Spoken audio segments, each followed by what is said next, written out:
What's up, guys? Flippin' Steve. Monday morning here in the 302. You know what that means? Daisy, it's my Friday. Monday's my Friday. It's going to be the weekend. Try not to get too excited. eBay auctions ended. PWCC auctions ended. I had 4 sales, some losers. 2 Justin Fields sold for a combined $243. Into these for $230. So after fees, I'm going to take a small loss right around $20. Some winners. The Brady I've had for 2 or 3 weeks. I picked up for $125 on a best offer. It sold for $171. I just put it up for auction and started it with an opening bid of $150. I knew the card was worth more than what I paid. Small profit on that. And a card that cushioned my fall. And the card that's going to rescue me and pretty much bring me out $100 ahead this week is the Tony Hawk Blue Refractor Auto from the Zero Cool Jackass set. Picked this up a long time ago, really cheap. It went for almost $200 at auction. And helped me make some profit this week. Also moved massive amounts of Crazy Daisy stickers this week. There's only like 20 left. If you really want one of these, you're going to have to act now. And by the time you see this video, they'll probably be gone because my videos upload late. This video is just going to be me hanging out, browsing some platforms. Here on the Figgity Fee Bizzle. I've been buying up some gold refractors from the 90s and the 2000s. You guys will see some of these later in the video. A gold Chris Jones. Get that graded up for a Chiefs fan. Same here with the gold Mosaic Myles Garrett, and a gold refractor Dan Marino. That one might have to stay with me for a little while. It's going to be hard for me to sell that one. I wish I knew how to quit you. Random hobby thoughts that pop into my head. Look at some raw cards to evaluate. I've got to get caught up on this 90 stuff. I got to get it prepped and I got to get it sent out. It's starting to build up. You've seen some of the Earnhardt stuff. All these are numbered. All these are super sweet.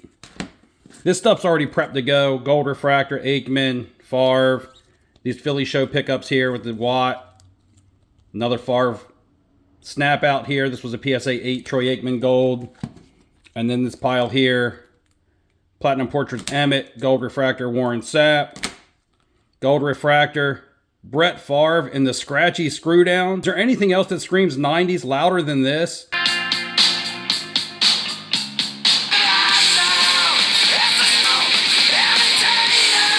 Screw down case, all scratched up with a Brett Favre gold refractor. Champ Bailey gold refractor. Mike Allstott gold refractor. You guys have seen some of this. Emmitt Smith gold. Who put Desmond Rip? That'll go in there. Kurt Warner gold. Another Aikman gold refractor. Curtis Martin, which you've seen. And a Tony Gonzalez. Definitely will have some mail coming in. Damn, feels like we just did a mail day and the mail hasn't even come yet. Those types of cards at the right price and they grade out good for you. Those are cards that collectors are going to want to buy. And those are always going to be the ones that do best for you on the secondary market. One thing I never touched on here on the channel was the whole PSA, Kurt's Card Care with the Wemby card and things like that. And I typically don't get into news stories and give my opinions on a lot of things. You know, I've heard some people say, I will never buy another graded card. I will just buy raw cards. You can only trust raw cards. Shrimp stew, shrimp salad, shrimp and potatoes. You can't trust the graders. You can't trust PSA. And for me, whether you agree or disagree, it's going to be more altered, more trimmed, more cleaned, more fake cards out there in a raw form than you're going to find in a PSA slab. That's not me defending PSA or anything like that. That's just a fact. There are going to be mistakes always made by the grading companies. It seems like they're popping up more and more. Whether they're mistakes or just ethics or morals that you don't agree with.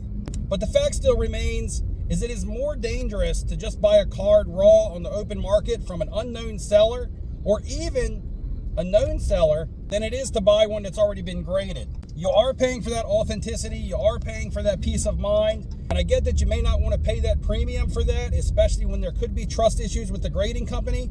But the trust issues are going to be nowhere as near as if you're just buying online or even in person without a card being in a slab. So again, the necessary evil of grading, whether it's for authenticity, whether it's to increase the value of your card, whether it's to protect, it's just always going to be there. There's not a whole lot we can do about it. We can complain, we can fuss, and maybe some changes will be made. But in the end, a majority of your cards that are slabbed are going to be the ones that you feel more comfortable to buy. Now, I know there's going to be people in the comments that say, no, I'll just buy raw cards, I'll just buy raw cards. And that's fair. But I'm just speaking for the majority. Because if it was the minority, these grading companies wouldn't even be in business at all. And really, that's my only thought on that. I actually will pose this question I asked in the comments of a live stream the other night. If you had the opportunity to buy a 1952 Topps Mickey Mantle and you could buy one raw on eBay, or you could buy one in a PSA slab on eBay for the same price, which one would you buy? And most people are going to answer the one in the slab, not because of the value, because I say they're the same price, but because they're going to trust that it's authentic. If you walked into a pawn shop and there was 3 1986 Fleer Michael Jordans, and one was sitting in a PSA slab, one was sitting raw, and one was sitting in a pop-up backyard grading company slab that you've never heard of, and they all looked to be the same condition and they were all the same price, again, you would buy the PSA slab because that's the brand name. And in the back of your head, regardless of what you want to tell yourself, it does give you a little bit more of a peace of mind. So when it comes to putting your money where your mouth is, as opposed to just saying, I'll do this, I'll do that, when it actually comes time to ante up, what would you really do? Those are just my thoughts on it. It may rub some people the wrong way, but for me personally, I'm not going to lose any sleep over things like that happen in the hobby, and letting my hair grow out all white and forget to shave and things like that. Ain't that America, you and me?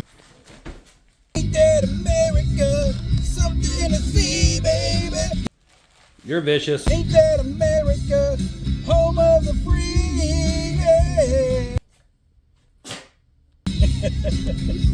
Earlier this week, I had a couple Tom Brady refractors pretty much fall right into my lap. I got them for a great deal on Instagram Consignment. It's kind of a consignment house that does comic books and other collectibles such as toys, but they happen to have 2 Tom Bradys for sale. Even though it was something I'm not in the market for, the price made a whole hell of a lot of sense. Too good of a price for me to turn down, and like I said, I'll always buy the deals. But I want to get you guys' opinion on what I should do with these. This one here is a 2002 Topps Chrome. It is the weekly wrap-up, so it's not the actual base Topps Chrome, but it is numbered out of 599. The last PSA 8 did over $400, like 410 bucks, I believe.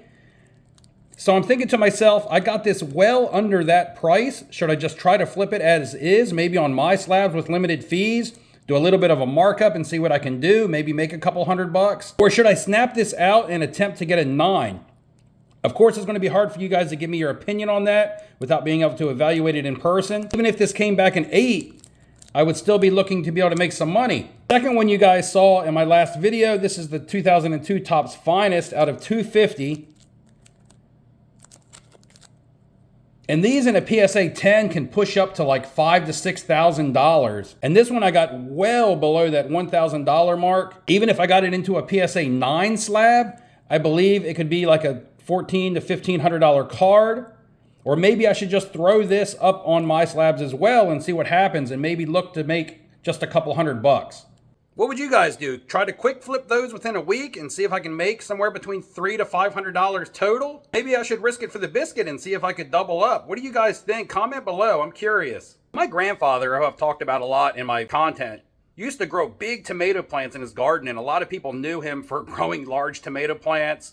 And people would get tomatoes from him, and my grandparents would can tomatoes for the winter. When he passed away, I got a tomato from his garden from one of his last tomato plants, and I got the seeds to try to plant myself. Starting to sprout. This is super cool. Flipping tomatoes on the channel. I've actually got to give credit to my wife. She's the one that planted those tomatoes and has them growing. And I also got to give credit to the stud for watching my back. Just shot back over here to the Figgity Fee Bizzle to see if I had some deliveries today, and I have sold 3 more Crazy Daisy stickers. And yes, a buttload of mail. To wrap this video looking at some more cards. There's no way we get through all this mail. Opened all the packages off camera to save time. No, Stud, is not because it was a bunch of Des Ritter cards. Channel favorite, the John Stud custom card holder today. There was one Des Ritter in the mail. Trying to get some light on this. This is the Purple Stars. This is numbered 1 out of 15. This was a $35 purchase. Here, Stud, hold that for me. Value there on a little bit of a gamble. Some of this stuff is going to be like deja vu. We saw this earlier, actually. The purchases, the Chris Jones gold out of 25. 2 gold refractors you saw earlier, the Terrell Owens and the Torrey Holt. Those 90s refractors or 2000 refractors just look slick. Fabulous, Donovan McNabulous. There has to be an Eagles fan stupid enough to buy that. On the gold cracked ice insert under the lights. My home burger out of 25. Good grading candidate here. Another Brady Firestorm case hit in a PSA 10. I now own 2 of these. The population on this is 3. Guys, when you look at the population on a card that's a case hit of a player like Tom Brady and the pop is only 3, that lets you know how rare those case hits actually can be. And this last card I saved just for a small discussion because I bought this card from Comc. And people have been talking about the delays on Comc's shipping. In fact, they've done entire videos on it. This Troy Aikman Platinum Portraits was a Comc purchase on March 14th. Here are my receipts. I will flash up the date on the screen. Here's my envelope that says Fulfillment Services. And today is March 25th. So you're looking at less than 10 business days to ship my order to me. So for myself, I'm not sure where the delays are at. I'm not even affiliated. And a lot of those videos I watched are as recent as today. That's going to wrap today's video, guys. Just hanging out, doing some hobby things. Hope you enjoyed this video. Not a whole lot of important talking points. But thanks for supporting, and I hope to see you in the next one. Take care of yourself. What do you want, that fat piece?